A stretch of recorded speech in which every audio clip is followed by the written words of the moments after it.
innovation, digitalization are on the agenda of the economy, of government, of their peers and competitors, it will lead to action within the organizations that are represented here.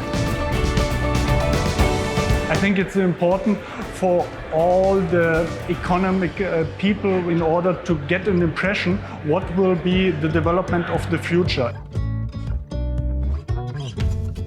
Event like this helps to spread the word, to influence others, to share best practices, and I think the value is really altogether in sharing, learning, and exchanging.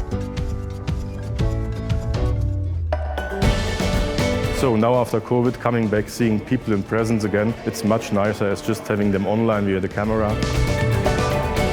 We want to put Luxembourg on the worldwide map so that Luxembourg is really the place to be where companies can run their business. Aujourd'hui, ça a été vraiment la première participation de Tractel à cet événement et je recommande à tous les nouveaux participants d'y assister.